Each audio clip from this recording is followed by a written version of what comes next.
Orale! Bienvenidos and welcome to the Familia FFB podcast. We have a live show, Familia. You know, a few of you Familia members have been out there, kind of been asking for us to come back with the live streams back on the Wednesday night. You know, the NFL Insider Series. We're almost at the end, so it's time to and we're in redraft season, so it is time to start being alive and in vivo. And here we are, and we've got just a great. I'm just so pumped. I'm so pumped to have these two ladies on the show with me because they are just both rising stars, and we got to meet them at the Scott Fish Bowl. So we're going to talk a little bit about that. But Familia, it is just gosh, I mean, I'm just so pumped.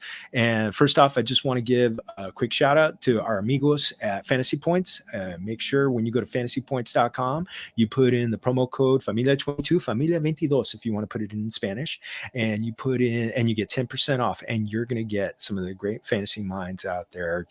You know, John Hanson, Joe Dolan, Scott Barrett, Graham Barfield, all amigos of the show, Wes Huber, Tom Brawley. I mean, it's just, you got everything that's going to help you when your fantasy league. So again, Familia 22, and you get you 10% off. So Familia, oh my goodness, I love this. And you all know from me being a girl dad, I love to be able to highlight the ladies who are doing, especially the ones who are doing great things in the fantasy industry. And you know what, we got two great minds that I love talking fantasy with them at the Scott Fish Bowl SFB draft. So we're going to start off let's see. Well, those of you watching to my left, I believe, and left, right, however you got it. You know, our Whatever first guest, it is. Kendall Valenzuela, not related to Fernando. I found out at the Scott Fish Bowl event. She's a senior analyst and director of social at Matthew Berry's Fantasy Life. I mean, you'll hear from time to time on SiriusXM. But what I also really want to know is if she ever got on TV for making one of those like hot corner snags when she was a ball girl for the Seattle Mariners. So salud. I made it one time. Yes. one good time. That's when I tell people that's when I peaked, is when I was a ball girl for the Mariners, and it was the best job ever, besides this one, of course, sitting there and watching baseball. So I did have one good one that made it, but that was it. Hey, you know what? You got one. I mean, you're on someone's YouTube stream. It's probably got like 1.5 million hits, and so that's awesome. It's awesome. So, anytime we see the name Valenzuela on the back of a baseball jersey, hey, I love to see that. So, welcome, bienvenidos, and hitting cleanup for us tonight, Sam Holt. I mean, she's a graphic designer by day, and in her spare time, she's also an illustrator over at MB Fantasy Life, and she's also an analyst for Dr. Roto. I was first introduced to her on the podcast, Look Back In podcast with Maddie Kroll, amiga of the show, and also that halftime show with my compadre, one of the people who's really helped me a lot, Troy King. So I'm going to find out today if by me inadvertently sniping Sam of some Steelers during our draft, if that caused any regret, or if she was happy that I passed on him. So salud, bienvenido, Sam Holt. Thanks for joining us. Thank you so much for having me. You know what? Just on that really quick. I mean, I feel like I never get any Steelers players. Like, it's just like in the universe that maybe I'm not meant to roster them. Maybe it's for the best. So it doesn't really hurt my feelings anymore when someone snipes any Steelers players from me. It's just like, yeah, it's not meant to be. It's fine. I love my team, obviously, but my fantasy mind makes it so that I'm not too biased in wanting to just roster my team's players. I just want the best value across the board. Doesn't matter the team, which is why I'm probably also a weird Steelers fan that I'm so hyped on like the Bengals or the Ravens any given year on what they're doing. And everyone's like, aren't you supposed to be a rival? It's like, actually, no, I just want to win my fantasy league. And that's all I really care about at the end of the day. For my personal life, my team, yes, I want to win Super Bowls, but I can separate the two pretty easily. And that was funny. In fact, I was just speaking with the beat writer for the 49ers, and I was talking about the fact that one of my big money teams won the championship with Deebo Samuel. Me being a LA born and bred LA guy who grew up a Ram fan and watched Deebo destroy the Rams a couple times this year, I didn't mind seeing him help me win my league. So yes, when it comes to the money, when it comes to bragging rights, hey, All for it. All for it. Just want to give a quick shout out to to our audience. Dame Overboard, yay football, yay! Have you guys noticed that they've already got the starters out of the game? So in fact, they didn't even start the quarterbacks. So I got to watch a little bit of. We still have football, which is good. Yes, it's great. Thank God it's back. Yes. And I know, Sam, you had the extra game last year with the Steelers, so you had to watch Najee Harris take all those extra carries and be like, no, stay healthy. What are you doing out there? Get back on the bench. Get him off there. Protect at all costs. What are you doing? I did say. Oh, go ahead. No, I was just gonna say. I mean, even seeing a couple of them just on the sideline, it's too close. Like, I need some glass bubbles around some of these players. I saw Josh Jacobs do one play, and I was like, "That's enough. That's enough for you. You get back out." Too precious. Oh man. So I had to give a shout out to Dame Overboard, Mr. Scampers, who were both at the SFBLA draft. So it was great to see them, and great. They were two of the people who were like, "When are you doing live streams again?" It's like, they're coming. So Craig Ruth also, muchas gracias. Thank you for joining us. Yes, don't roster players from your favorite team. So it ends up hurting. So we're going to talk about that in a second. Alberto, oh my goodness, Joey Wright. It's a party. It's a party in the chat tonight. It's gonna be fun. Oh hi, or as I love to tell them, hola. So, oh, familia, this is gonna be a great show. So I wanted to kind of start. You know what? It's one of those things. It's if those people who are following me on Twitter, you guys all know on my strong connection to the Dodgers, having worked for them, having been a lifelong fan. Vin Scully, heavy heart right now. But you know what? It's one of those things I've told, and I put in the recap that I did with Vin Scully, that I did a little tribute that I did on FamiliaFFB.com. I'm choosing happiness because he made the city so happy. I mean, I know we've got a hole in our heart, but it's special, and I hope those of you who are going to the Dodger game get there early tomorrow. Don't be like a typical LA fan. Get there about 45 minutes early because they're going to do a tribute. So, but yeah, he was the soundtrack of my youth. Big reason why I'm a sports fan today.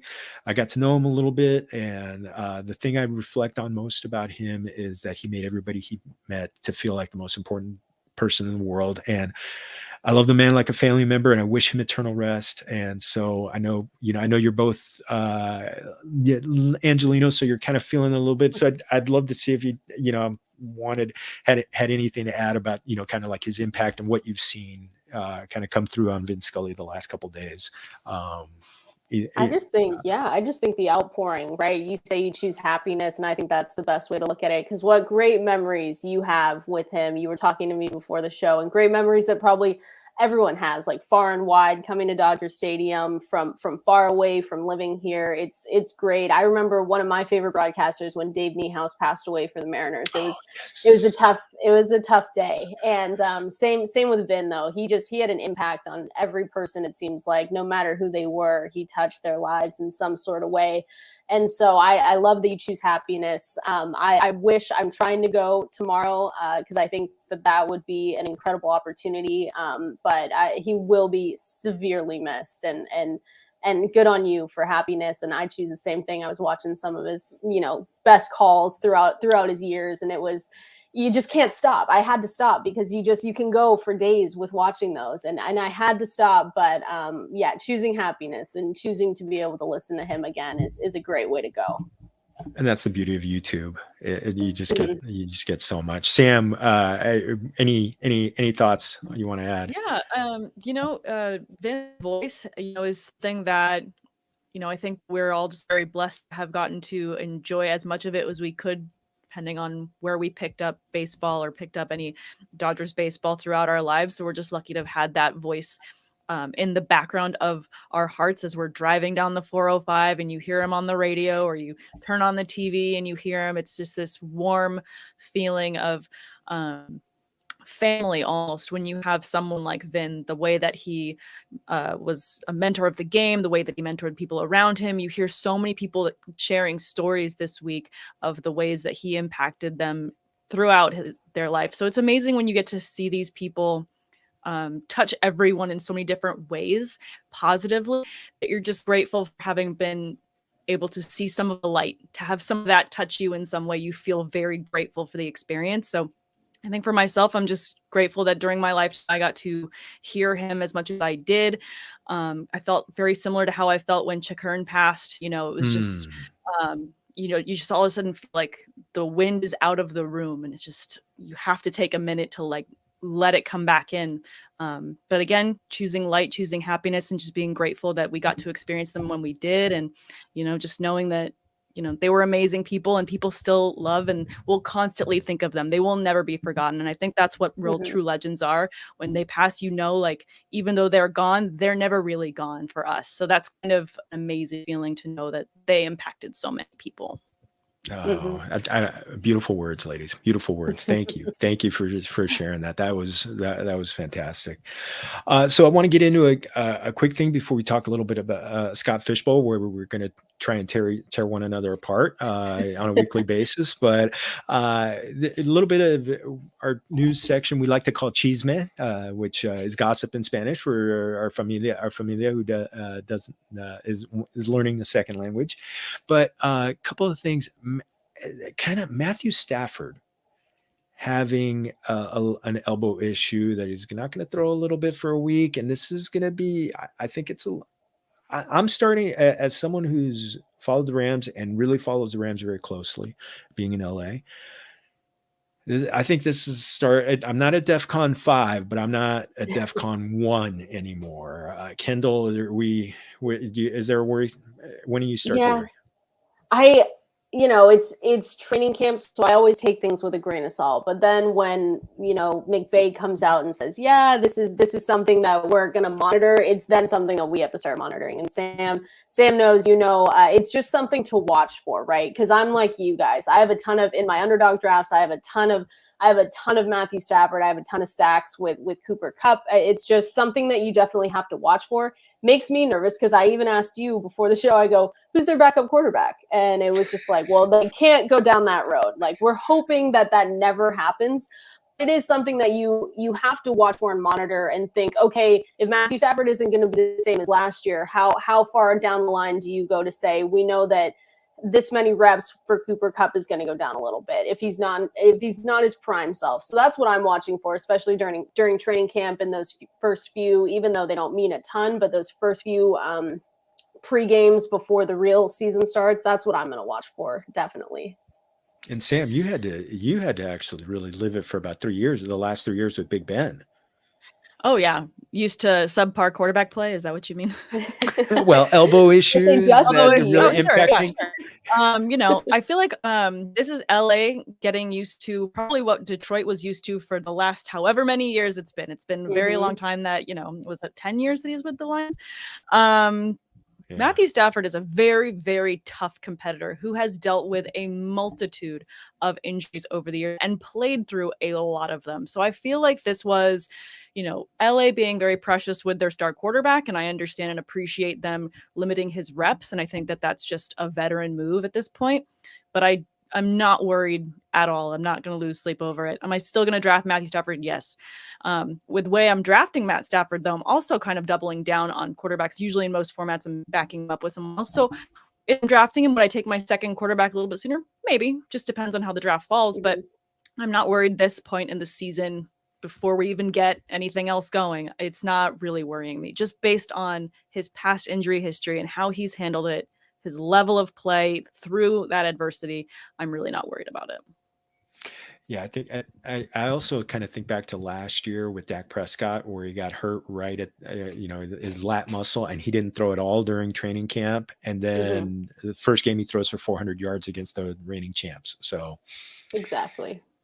It's the training camp talk. It's the training camp talk. Everyone's excited. You know, you get a little tweet happy sometimes, and things do get a little bit overblown. But it is definitely, I'm with Sam. Don't put him down on any of your drafts, but just something to monitor a little bit. Yeah, if anything, taking advantage of the other person in your work league that's like, oh, well, I heard he's not throwing a training camp. Like, yeah, he's probably not going to throw it all this season. Definitely don't draft him. And then you can snag them for people like that. Bingo. Yes, I love it. I love being able to do that. And love encouraging people to do that. So yes, Familia, you heard it here. So Sam, this one's for you. I put this one in the show doc for you. Deontay Johnson signs for a 2-year contract extension. So now he's under contract with the Pittsburgh Steelers for 2 more years through 2024. How much does this make you feel good about, like, you know, kind of like his ADP is pretty good. He's in that good cluster with good wide receivers. How settled does with the new quarterback coming in? How settled do you feel now with him in there?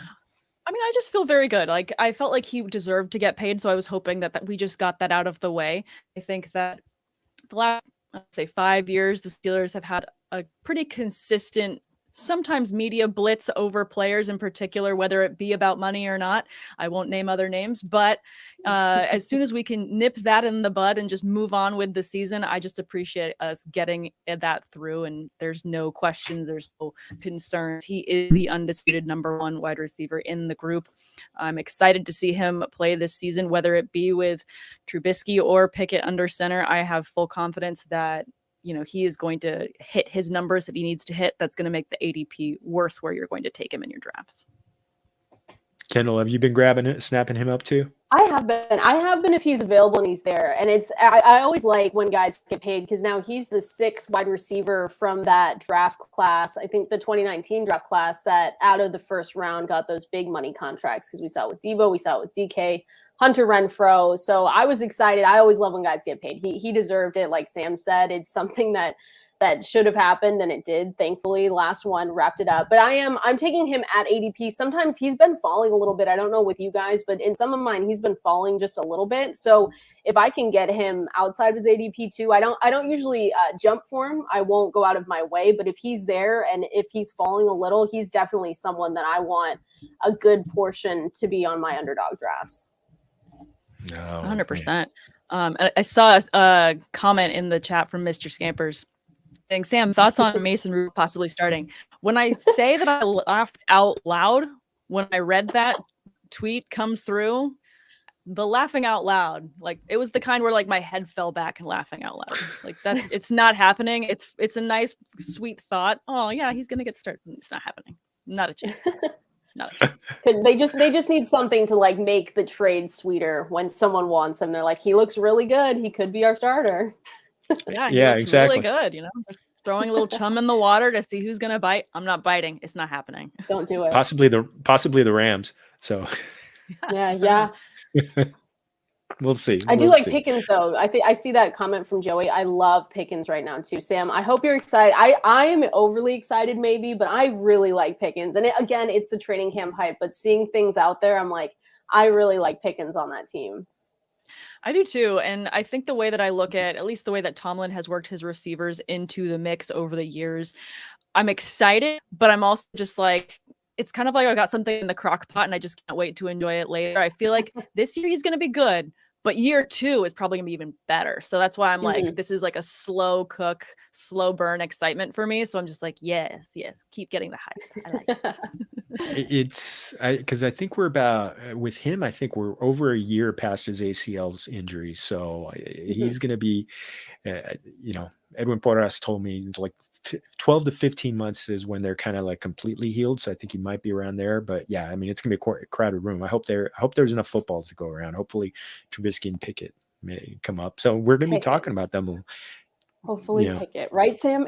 You have to be hoping not Rudolph. Pickett. Not Rudolph not Rudolph. You have to be hoping you have to be hoping Pickett. Honestly, with the way that Pickett's coming into this class compared to other rookie quarterbacks, I don't know that he's 100% ready. So I kind of would rather see Trubisky under center ahead of time. Just don't want to throw Pickett out there and then he just gets demolished based on simple rookie nerves, because he's going to have them because he hasn't had enough hits under center to even feel comfortable. I want him to be comfortable. I don't want to scare him away or get him hurt too quickly. I don't want any of that nonsense. I want this to be, done the right way. And I have every confidence that Mike Tomlin's going to run this team the right way. So I feel like it'll be Trubisky. If he gets hurt, then it'll be Pickett, but I think Trubisky's going to win. At some point, yeah, he'll be. It's just how long does he keep the job?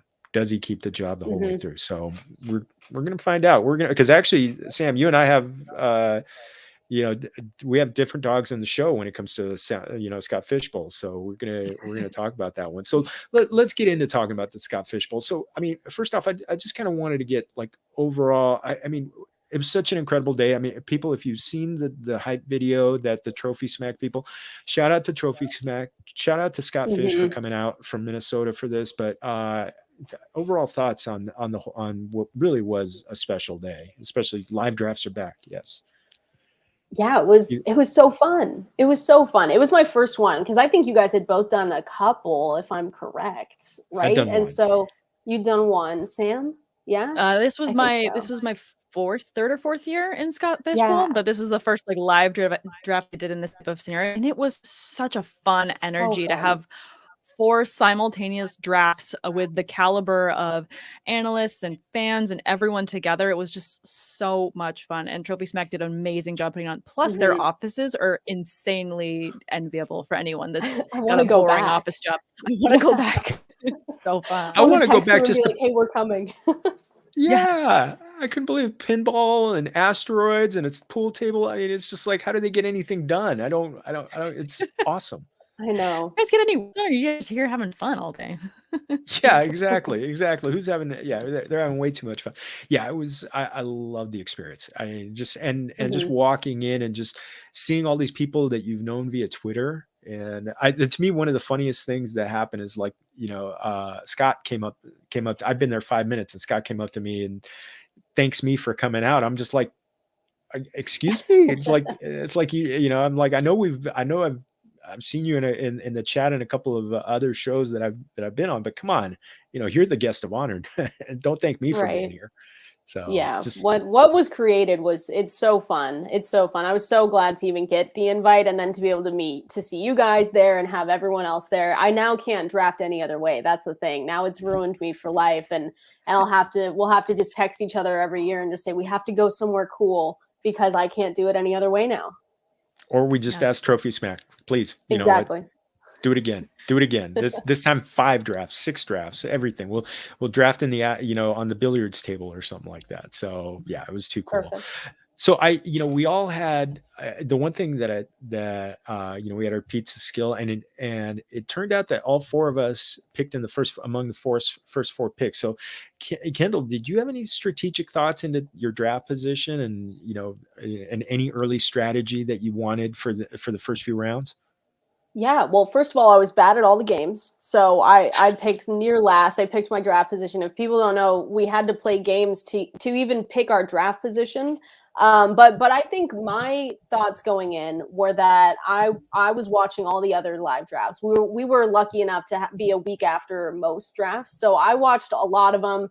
A lot of quarterbacks going first. And so I just knew, in talking to Sam and talking to everyone at Fantasy Life, I just knew probably getting in on that quarterback action early, because when the drop off is significant when you go past that second round. Or even the third round. So I just wanted to make sure that I got those quarterbacks in. I know that a lot of people were doing the same thing. So that's kind of what I went into. And I didn't do terribly with the quarterbacks, but that was what I really wanted to do going in, was making sure that I had some elite quarterback play. Yeah, well, I think you're okay on that one. I think you're okay on the quarterbacks. Sam, any strategic thoughts? I mean, having been a seasoned player. Yeah. Well, in these style drafts, I'm a lot more dynasty, auction style drafts in my own time. So whenever I get back to the typical snake draft, and even this one's not typical with the 3rd round reversal, always throws me every year. And then I'm like, oh yeah, that thing I have to remember. Super fun. No, I love the format, and I love the excitement with Scott Fishbowl and the nuances in the rules, which of course make all of us so quarterback hungry. Seeing all of those stickers of quarterbacks just in those first 2 rounds was just, you see that in your everyday draft. So it's always kind of fun to have that different. Plus, when that happens and all those quarterbacks go early, you get 3rd round value in so many other players. So it's always just fun to see how it messes with ADP. For myself, I just wanted to make sure I didn't get a middle round. So I was talking to Kendall and we ended up picking back of each other. That was always, we were, all three of us were very close together. So we just kept going back and forth, just sniping each other. And I remember there was on one time, Kendall was picking right before me and she's like, who would you take here? I'm like, well, I know who I want to take, but if I tell you, I know you're going to take him. And then she was like, AJ Dillon. I'm like, yeah, just do it. Just take him. Damn Just it. take him from me. Damn It's it. fine. It's fine. I knew it was going to happen. You just get used to that. I like picking early, like in the first 4 picks or towards the end. And any type of snake draft, those are my favorites. I feel like you can get a lot of value on the turn. And then there tends to be a lot of dead zone action right in the middle, waiting those turns. So that's why I like to be on either end. You know what? I agree. I feel like when you're at the end, the energy is better. I like having the back-to-back picks. So that one is, it's so much better. Yeah, when you're in the middle, I feel like it's hard to be get in the rhythm. So that's part of the reason. Like when I picked, I usually like to be at the end of the first round. I wanted to get the third round reversal, but like those, I think I was like 4th or 5th. And like all of the back end picks were gone early, and the number 1 was there. And I said, you know what, screw it. I'm just going to take I'm going to get Josh Allen, darn it. And I'm just going to enjoy him. So, and just do that. So actually what I'm going to do is I'm going to share the board that we drafted, and let us pray that this works. So let's see. So there it goes. There it goes. Yay. Oh, wait a second. Hold on a second. Not that. Not that. It's like an infinite number of us. Yeah, it's just way. Yeah, it's like when you've got all those screens coming in. So, all right. So right. let me see that. All right. Here we go. This should be fine. All right. Perfect. There we go.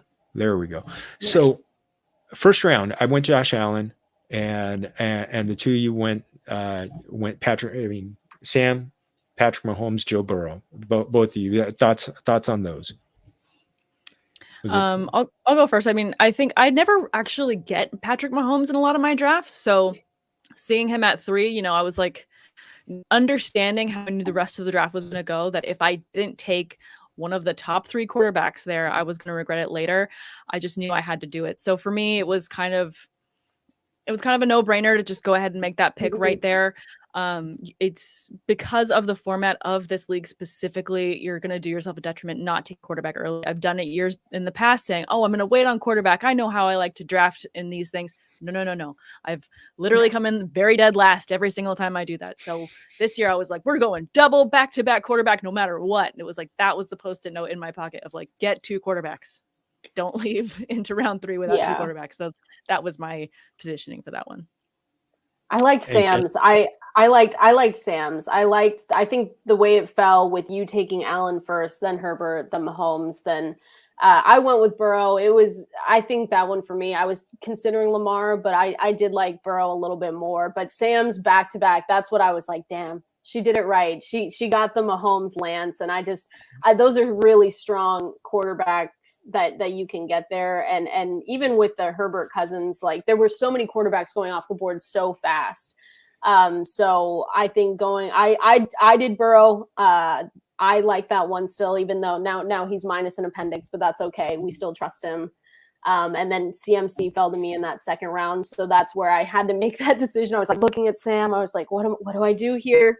I'm like, please tell me. But he fell to me. It could really hurt me in like week 4, by week 4. But that's kind of what I went with.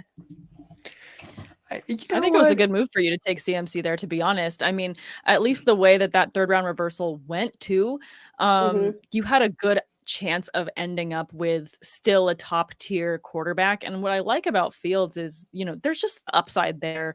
Another year in this offense, new staff and everything is kind of hedged in his favor with the newness. So I just like the entire upside there. Plus, I mean, if anything, Joe Burrow's just gonna be faster without an appendix. If you think about it, it's just dead weight in the water. So I think he's just gonna be even better.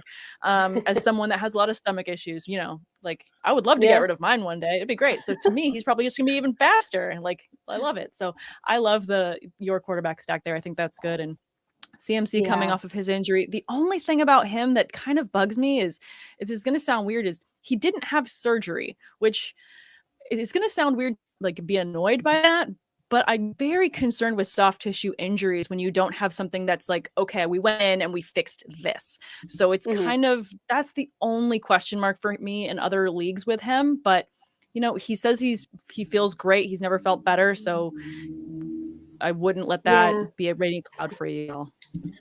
I'll call you guys in week 4 if anything happens and be like, hey, remember when we were live on the podcast? You guys told me not to worry, and now he's out for the season.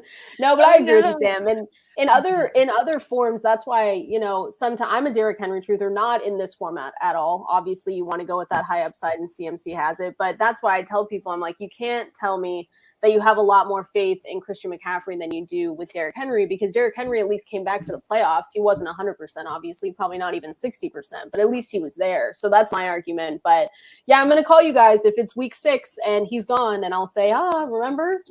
You guys told me it was a good idea. I keep looking at him, and I'm just like, I've got the 101 in one of my main leagues, and I was talking to my partner, and it's a 14-team league, and I just said, you know what? Do you want to go CMC? If you feel CMC, I told him, I know JT's the pick. It's a single quarterback, not dual, but I said CMC, his ceiling is RB1. He could be the RB1 if we get 17 healthy games out of him. So, I as much as I love Najee this year and Joe Mixon, but I'd take CMC over either one of them. So I think he's a steal. Sam, I want to know about your second quarterback. I love the idea of going back-to-back quarterbacks. And yeah, I actually have seen a lot of Mahomes Lance stacks in a lot of 2 quarterbacks formats. So when he was there, I was like, is this weird? I've never seen this. It's like when you find a new combination of food or like toppings on pizza. I don't know if you guys have ever been to one of these fancy burger joints where they do the peanut butter and jelly bacon burger. And you're just like, that doesn't sound like it goes together, but it's delicious. That's kind of how I feel about this stack. I feel like, it's weird, but I bet it's going to be good. So I like the upside with the rushing with Lance. I'm excited that it's his job out the gate. We already know that. There's not a question mark on that.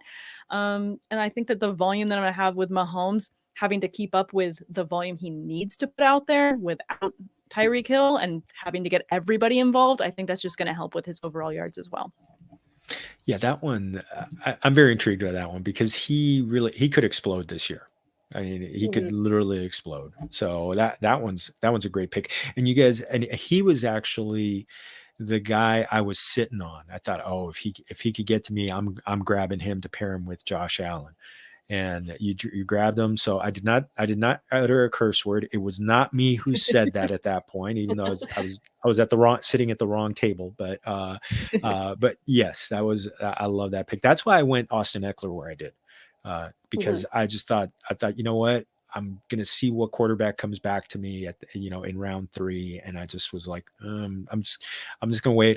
Plus we just seen the video of Austin Eckler. So that was that was pretty cool that, his association with Trophy Smack. So I'll take the chances that he's going to put up another 1,500 yards. I don't think he's going to get 20 touchdowns, but I think he could end up, I think he could end up still having maybe a dozen touchdowns and still being a top 3, top 5 RB this season. So then we get the big turn, which I told Scott, I think he's got to have some evil laugh with doing the reverse, the 3rd round reversal. And now, came back.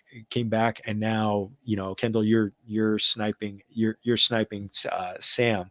You mentioned Fields and which he's got such upside this year. How much do you like that? Yeah, I like it. Again, still jealous of yours or of Sam's, really, her back-to-back quarterbacks, because that's really what I was looking at. But again, CMC fell to me. I love the idea of Fields, right? This is going to be something, again, in week 6 where I could call and say, crap, I hate everything. My team's down horrendous. But I do love Fields because he he is navigating another challenging season, right? He's got the new GM, new head coach, new everything, right? And I think that was a great plan for them. But he has one of the upside for me is how good he could be and his ability that he has with his legs, right? I'm not looking at some of his big wide receiver groups and saying, yeah, this is really going to win me the Scott Fish Bowl tournament. But it is, you still have Darnell Mooney, you still have Cole Kmet, which is really nice. I went to Arizona State, so I have to say N'Keal Harry, even though I don't think that that's a great upside there. But I will say it just to be nice. But yeah, that third round reversal was tough. I knew I couldn't go. I knew I didn't want to go another round without taking a quarterback. Like I knew in that moment that I had to take one, or else it's kind of slimmer pickings, the drop off from Fields. So I hope he lives up to the hype, right? I hope that he comes into his own, that he's one of those second year breakouts. I don't think it's going to be like Lance. Lance has the best upside, the best opportunity around him, but I hope that he is able to, at least with his legs, to come together, even if his receiving core and the situation over there isn't as great. I do think he has great upside. So I did like that pick. And Sam, you kind of went a little bit with that wide receiver run that started to infiltrate this round, and Go Masidi. What big things are expected of him this year? Mm-hmm. Big things are expected because they have to happen. I mean, he has to deliver this year because he is carrying the load of the receiving group in there. I'm excited to see Tolbert break out as well in that receiver group and in that room. But I'm excited at the volume that is just right there in front of him for CeeDee Lamb. He's got such amazing athleticism, his amazing ability to catch anything out of the air, any contested catches. I just love his dynamicism there. So for me, I was excited to grab him as my wide receiver 1.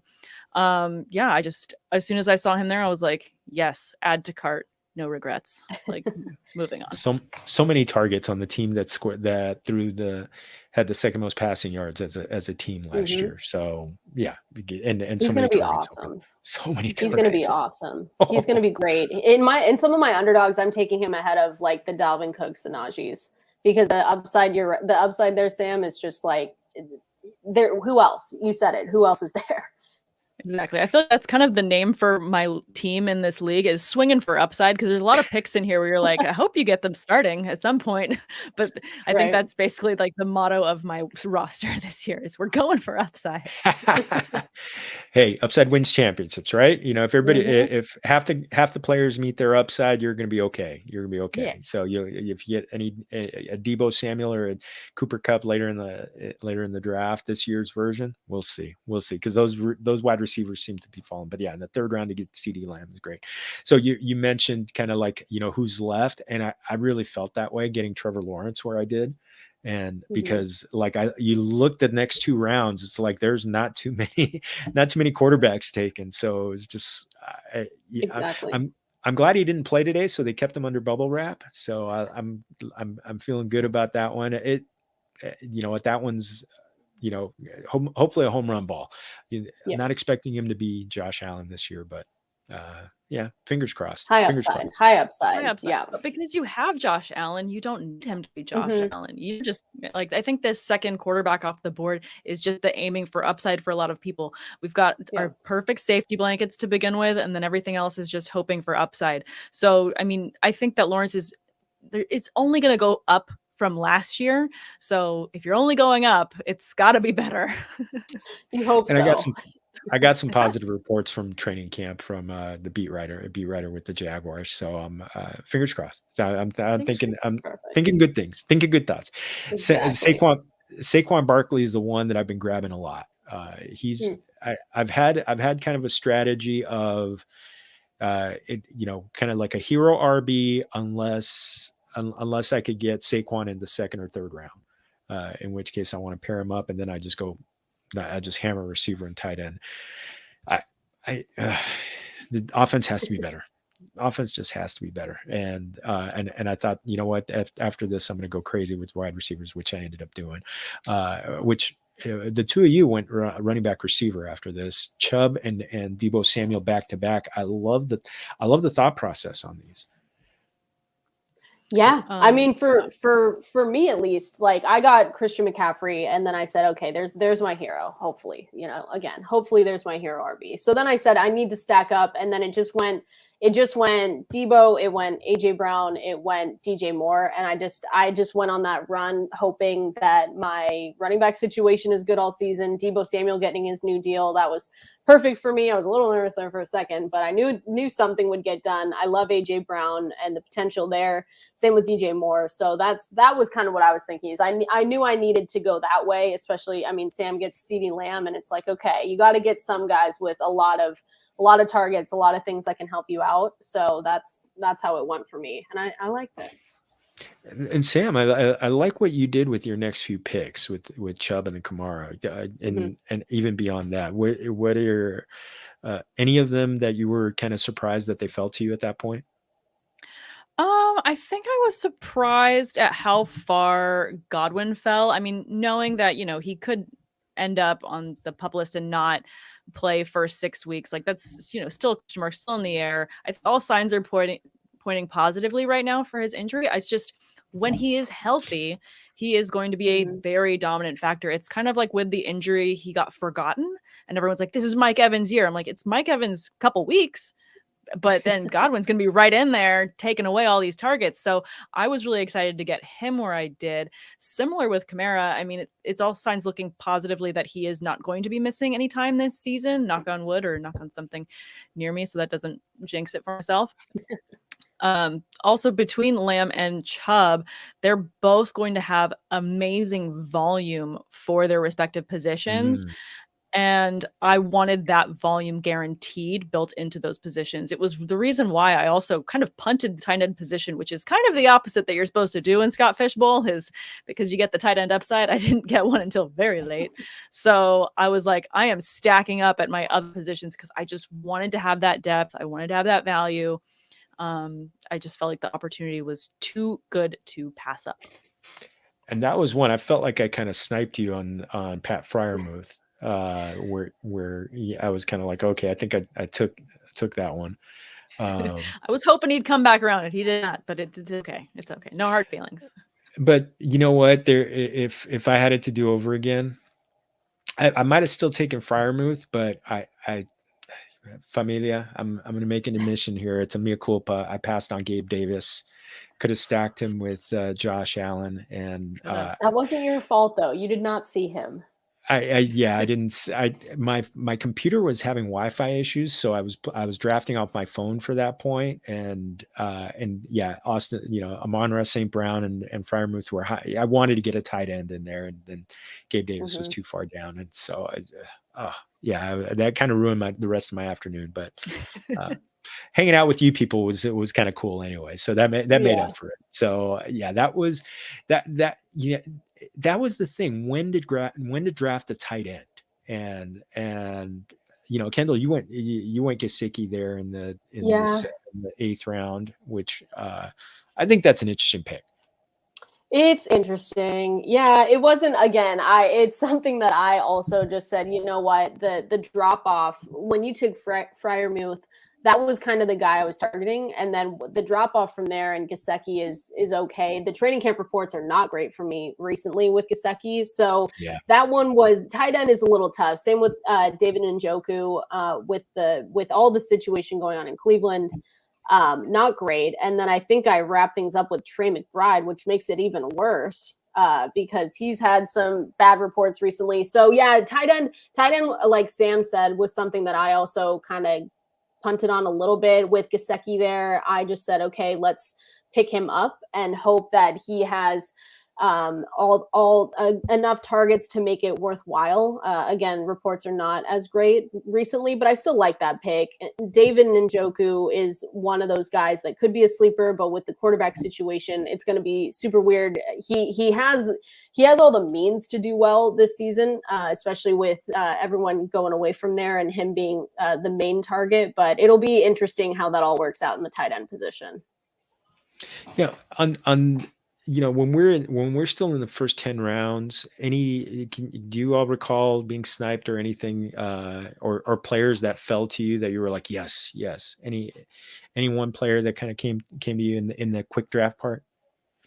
I mean, I'm still bitter that Kendall has AJ Dillon. I mean, not bitter. I just, No, it's we were just I sitting have next to each FOMO. other. I have So FOMO. of course we sniped each other. I Yes, think it went of course. I think I got KJ Hamler in the last round as my final pick. And that's one that I hope, or maybe I'm dreaming.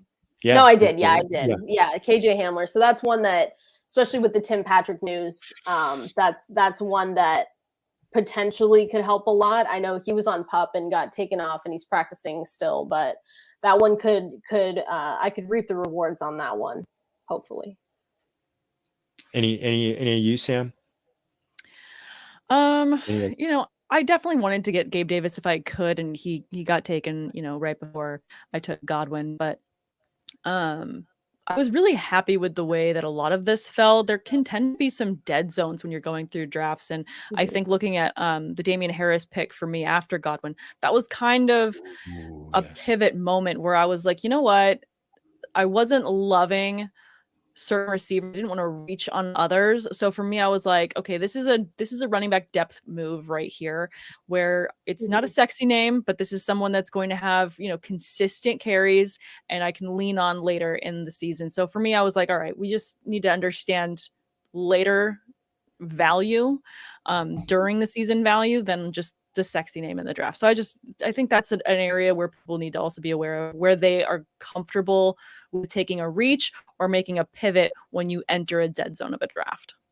And yes, and pizza and beers cures all Gabe woes. So any time you're being stressed, yeah, and those first 10 rounds on the quick draft, I mean, it really it really could get you a little bit. So once we got past the 10 rounds and we went into the slow draft, do you have a Kendall, you mentioned getting KJ Hamler. Any other players that you were really, a couple players that you were maybe really happy that you got? I did like getting Kadarius Toney once we left. I thought that was good. I loved the Chase Claypool too. I know those were earlier when we left. Sorry, Yes. Sam. We're just going to talk about all the Steelers that you and I have instead of Sam. But no, I do. I think my favorite one was probably KJ Hamler. Just knowing, I was hoping that he didn't end up on PUP because that was a situation that could be happening.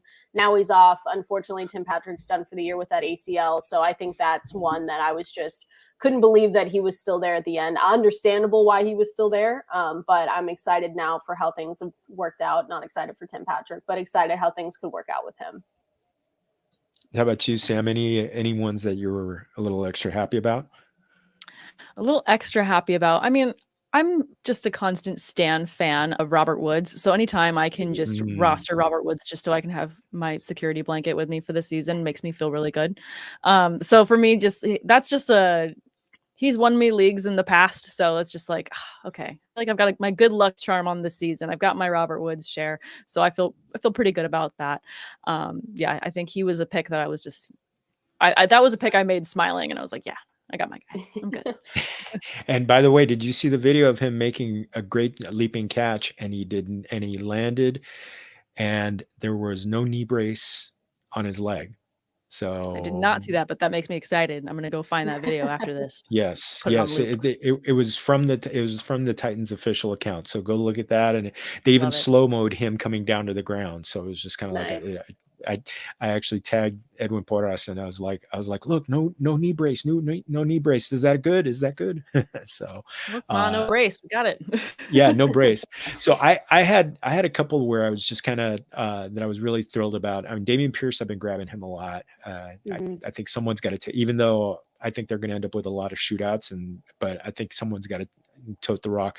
When I did a Philadelphia Eagles episode, the writer just kept saying Kenny Gainwell.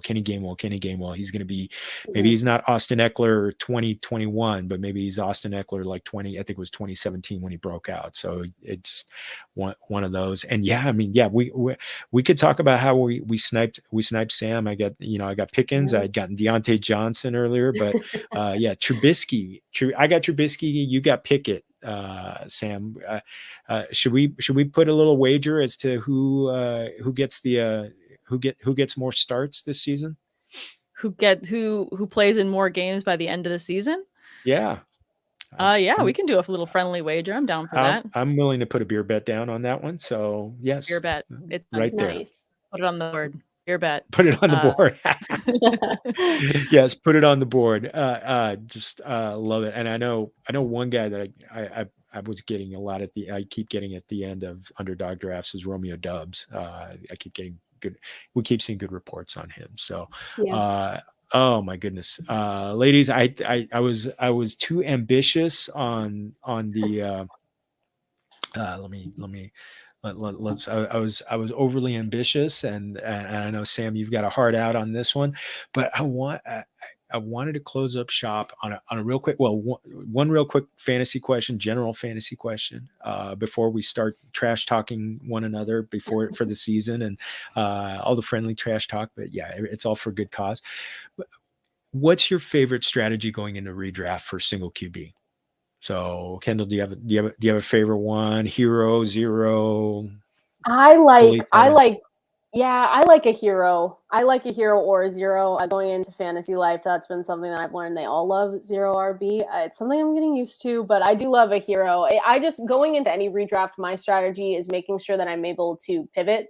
And that's something I've learned a lot in this, especially in this fantasy space, being newer at it and someone that's just trying to learn all the ropes, is being able to be flexible, right? So I go in sometimes thinking, oh, I'll do this underdog and try and get hero or something like that. But sometimes it's hard when you have Justin Jefferson or Jamar Chase like staring right at your face and you're like, I cannot do this. So with the guys I trust, I do like the hero RB strategy, whether you can get Jonathan Taylor, Christian McCaffrey. I'm still a Derrick Henry truther, Najee, any of those, Dalvin Cook, those guys. It's been something that I've been having a lot of fun with, because then you just get to go take those more elite wide receivers. I think there's a lot of depth at a lot of these running back, these RB2 positions around the league. I think you can find some guys that can really lift your team up in the end, like those Tony Pollard, those guys that really come in, the Michael Carter guys, the Isaiah Spillers, the James Cook. Sometimes you think about it. So I think there's a lot of upside there. So that's something that I like to do in my redrafts for sure. How about you, Sam? Every year someone like tries to get me to do zero RB, and I'll do it in a mock draft, and it just, some weird bitter taste happens in my mouth. It's like metallic. It just doesn't feel right. So I think my body rejects it. So I can't do it. Physically just can't do this. I have to do a hero strategy. So I always end up going with the goal of, if I have an early top 5 pick, I'm taking a running back. But if I have a later pick, I am getting my elite receiver, and I am going to get a running back on the back end of that second round. And I'll be really excited about who fell to me in that position. So like what Kendall just said, be ready to pivot. I'm always ready to pivot depending on where I land in my drafting position. I know my guys, and I know who I feel most comfortable with. And that's the advice I end up giving out as much as I can during this time of the season, is take who you're comfortable with taking. If you see someone on the board that you have so many more questions in your head than you have answers, then you probably shouldn't draft that player, because it's going to give you anxiety all season. It's supposed to be fun. So get your guys, and don't feel bad about going and getting them where you want to get them. So reach on those players that you really have that level of confidence in. So for me, some rookies that I'm definitely going to try and target as much as I can, the Drake Londons, the Kenneth Walkers, those are players that I'm just going to make sure that, I have an eye on them. And if they're in my realm, they're getting snagged by my team. That's for sure. Breece Hall as well. Mr. Scampers with the line of the night. Zero RB tastes like Tabasco nickels. Yeah, it does. 100%. It's not for zero everyone. RB. It's tough. Oh man. Man. It's tough. So we're gonna close out. We're gonna close out real quick. I want you to be able to share what you got coming up, and I also want to say, share with me a favorite Mexican food. So, Sam, you want to start us off? Ooh, favorite Mexican food. This is tough. I just love to go and get street tacos pretty much anywhere. I'm an asada gal, so just give me any good carne asada in any form, even just on you go to the cart and it's the end of the day and they're like, we've run out of everything. I'm like, do you have any asada? I will just take that with a fork. Like, I just love the steak. I love the carne asada. So for me, that on anything, in any format, it literally will eat it. I just absolutely love it. Oh man, Kendall. Yeah, oh, favorite. I mean, I love it all. I've been recently on an enchilada kick, so anywhere I can go get some enchiladas. I'm new to Orange County, so I'm really going on this like Mexican food kind of like line. I'm just gonna find the best places and just go maybe an unhealthy 3 times a week to new places to find. But those are enchiladas right now, street tacos. You can't go wrong. I love it all. You can't go wrong with Mexican food though. You really not here for sure. Oh, definitely in SoCal. Definitely in SoCal. Yeah. So, well, Familia, make sure you're following our guests, Kendall Valenzuela at K Valenzuela 17. We both have 17 in our Twitter handles, and then Sam is so yeah. So we're kindred spirits that way, and at Samantha R Holt, as you see on hers. Familia, thank you so much. Thank you to our invitadas. Thank you so much to everybody in the chat room. Everybody, I so appreciate it. Please make sure you're continuing to like and subscribe us on YouTube, and go to fantasypoints.com. Familia22 promo code, get you 10% off, and push out all the content at Jorge Martin 17 on Twitter. Otra vez, thank you to our invitadas, and remember, everybody, todos somos familia. Salud. Thank you. Thank you.